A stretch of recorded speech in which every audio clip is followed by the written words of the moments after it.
Hello. Unmute?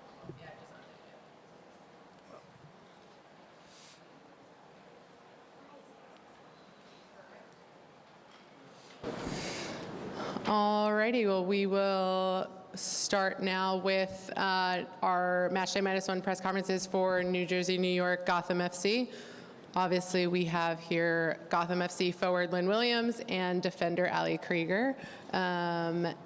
I could open up for questions, or if you guys just want to talk about how you're going into Matchday -1 and then getting prepared for tomorrow.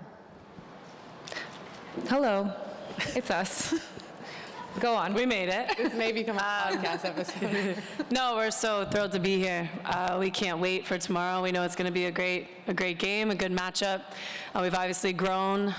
Both teams have grown so much since we played last, so it's definitely going to be a battle, and we're just excited to show up and give it everything. That's what we've done this whole playoff run, and that's what we're prepared to do tomorrow. Start with Meg.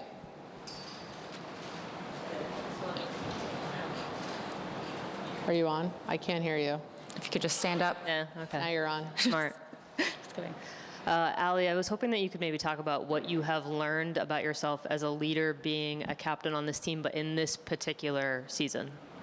Yeah, great question. I think from the very beginning, I wanted to speak about playing in this final and making sure the team was prepared and fully ready to have that winning mentality and create that culture right from the start to kind of instill that belief and confidence in everyone that we could make it, that we're good enough to do that, and kind of implement that at the very beginning so that the mindset is consistent throughout the season, that this is where we want to be, this is the goal. And this is how we can get there, as long as we're going to get there together. And it's always tough during, a tournament year where you lose your players for a certain amount of time. But fortunately, we have players who can step right in to fill those holes, and we did an excellent job at that. And obviously, that is a lot of credit to Juan and the coaching staff too, to making sure everyone's prepared. But I think just instilling that mentality from the beginning is important, to say, listen, this is where I want to be, and I know you guys want to be here. This is why we show up every day. So if that's the case, then we need to figure it out. We need to put all the work in, emotionally, mentally, physically, into that job. And I think just from the very beginning, coming and showing up every day and leading by example and working as hard as I can to hopefully encourage the other players to do the same. So that's been since February 1st for me. Jeff, do you have right here? Thank you for your time. What has been the biggest change since last season, right? From bottom of the table to now being in the championship. What would you say has been the biggest change? Well, I can't speak to last year, obviously, but I think that just the investment, not only the financial side, but in the coaching staff, in everybody's time. I think, like Ali said, last year, every single year you go into the season, nobody wants to lose. You don't come in saying, we want to lose this year. But I think the time that our team has invested into this group, Juan and the coaching staff came in and just created a culture and an identity for us to buy into and live into. We obviously have a Spanish coaching staff. We have 2 players on our team are from Spain. We have somebody from Brazil. At the time we had Naho, who's from Japan. And we used to go into meetings and there would be closed captions on the video presentations. And I think that when you go into a place, and it might seem small, but that is so accommodating for every single person, that is creating an environment of learning and having that, then it allows everybody to be a little bit more easier, a little bit more comfortable into buying into that identity. And I think that starts with the coaching staff. And then I think it starts with people who have been here last year and don't want that to happen anymore. So again, I can't speak to last year, but this year it just felt like you can come in and you just feel at home. Great, we'll go Jeff. Jeff Kassouf, ESPN. Ali, I think you talked about this a little bit last week, so I want to get, Lynn, maybe your opinion of just seeing this franchise from afar, not just last year, but you both saw some of the maybe struggles that they had on and off the field. What has it been like for you to be part of that that makeover this year? And even have you heard from maybe the folks that were around for those days about, what it's like to finally see this team come to this point? Yeah, I think it's incredible, obviously, what we've been able to do this season. I think as a competitor in the past, to see the players that they had on paper, I was always curious of why they weren't having so much success, because on paper there was no reason to not have the success. I think that day one, we came in, we had a meeting with Yale, and they said, look, we've done a disservice to you guys in the past, but we are going to start right now with building the foundation. And I think that that's what this team has done, is we haven't got ahead of ourselves. We know exactly what this year was going to look like. We know we have so much further that we need to go to push the standard, and we're not there just yet, but we as players can do our role in winning and bringing our best self every single day. Obviously, winning is a byproduct of that, but you have to start by just bringing your absolute best every day. And when we are doing that, I think then we can demand more from the front office, from the owners, from every single other person in the organization. And that is what I feel like is the biggest difference. And yeah, I mean, I don't know what else did you. Yeah, no, great. Yeah. Nothing to add. Really well. I'll go over here to the right. Anthony Mercer, Red Bull News Network. Just to both of you, playoff runs, especially championship runs, can be emotional roller coasters, and I know that there's still one more game left to go. But have you guys had a moment yet to kind of sit back and think about it, or is this something that you'll deal with on Monday? I think, yeah, as each game goes on, we're able to enjoy it, but then our focus has always been and will continue to be, that was nice. This is great that we moved on to the next round, but let's enjoy tonight, let's celebrate, and then tomorrow's the focus on to the next round. And so, yeah, you sit there the next day and after the game, and you kind of process everything as much as you can. But I think we've really spoken this into existence, and we've really prepped ourselves in manifesting that we would already be here. So I think that's what's really exciting, that we're actually putting everything into action, all the words that we have spoken throughout the year. And that's how I think we've been processing it together, kind of along the way, along this path. And now we're here, and we've enjoyed this week prepping for tomorrow. And our main focus is to just show up and play our game and win.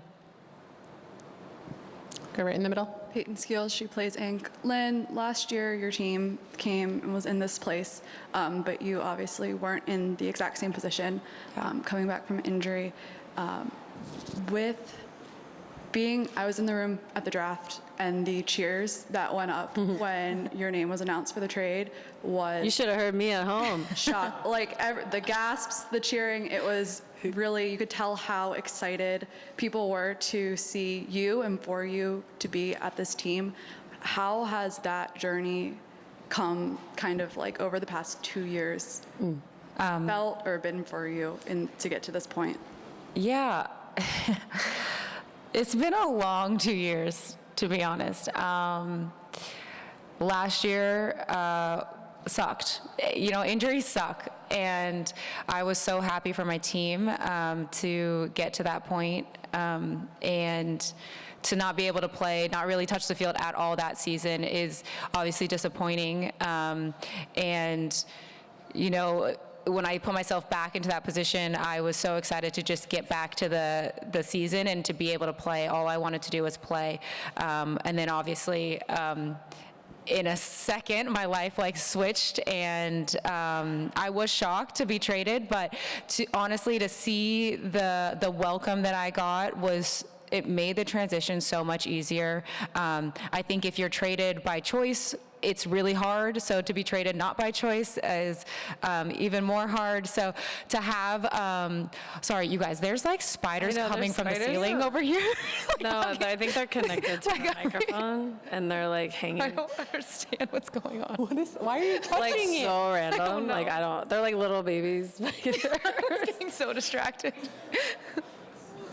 Anyway. They're getting closer. Are there more?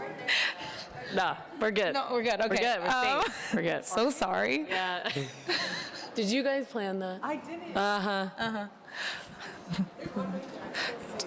didn't.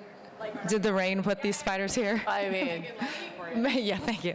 Yeah, so having just the welcome that I did this year, also with knowing how badly I wanted to play, has really helped me just put things into perspective of you never know how long you're going to be able to play. You never know if you're ever going to get to a final again, or if you're ever going to get to a final, or you just never know anything. And so I think that